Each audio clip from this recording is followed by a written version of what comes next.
Moving on, ఏపీలో medical కాలేజీల వివాదం నడుస్తున్న క్రమంలో ప్రభుత్వ ఉద్దేశం ఏమిటి అనే దానిపై క్లారిటీ ఇచ్చారు మంత్రి సత్యకుమార్. ఆ బ్రేకింగ్ ఇది. మెడికల్ కాలేజీల వ్యవహారంలో వైసీపీ అనవసరపు రాద్ధాంతం చేస్తోందని అంటున్నారు మంత్రి సత్యకుమార్. పారదర్శకంగా టెండర్లు నిర్వహిస్తాం, వైసీపీ నేతలు కూడా పాల్గొనవచ్చు అంటున్నారు ఆయన. ప్రైవేటు వాళ్లను ప్రోత్సహించేందుకు పీపీపీ మోడ్లో ముందుకు వెళుతున్నామంటున్నారు మంత్రి. 5 ఏళ్ల క్రితమే కాలేజీలు పూర్తి చేసి ఉంటే ఈ పరిస్థితి వచ్చేది కాదంటున్నారు. మెడికల్ కాలేజీలను ప్రైవేటు పరం చేయడం లేదని మంత్రి స్పష్టం చేశారు. తురకపాలెంలో మెడికల్ రిపోర్ట్ వచ్చిన తర్వాత తదుపరి చర్యలు తీసుకుంటామంటున్నారు ఆయన. అసలు 5 ఏళ్ల క్రితం ఈ కాలేజీలు మంజూరైనప్పుడు వాటిని సత్వరంగా సమర్థవంతంగా పూర్తి చేసి ఉంటే ఇవాళ పీపీపీ మోడ్లో వెళ్లాల్సిన అవకాశమే ఉండేది కాదు.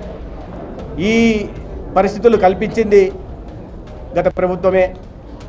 రాష్ట్రంలో ఇటువంటి అరాచకాలు, అనైతిక చర్యలు పాల్పడి మళ్ళీ వాళ్ళ కూటమి ప్రభుత్వాన్ని తప్పుపట్టే ప్రయత్నం చేస్తున్నారు. మెడికల్ కాలేజీల విషయంలో మొత్తం 8,450 కోట్లు ఖర్చు పెట్టాల్సి వస్తే వాళ్ళు ఖర్చు పెట్టింది 1,451 కోట్లు మాత్రమే.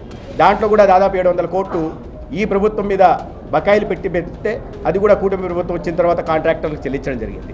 అంటే 5 సంవత్సరాల పాటు మీరు ఏమీ చేయకుండా, కాలేజీల నిర్మాణం పూర్తి చేయడానికి చిత్తశుద్ధి లేకుండా నిద్రపోయి ఇవాళ కూటమి ప్రభుత్వం వచ్చిన 1 సంవత్సరం లోపలే చేయట్లేదు అంటున్నారు. మరి 5 సంవత్సరాలు మీరు ఏం చేశారో సమాధానం చెప్పాల్సిన అవసరం ఉంది. పీపీపీ మోడ్లో వెళ్ళడానికి ప్రధాన కారణం ఏంటంటే ఇది ఎక్కడ కూడా ప్రైవేటు పరం చేయట్లేదు.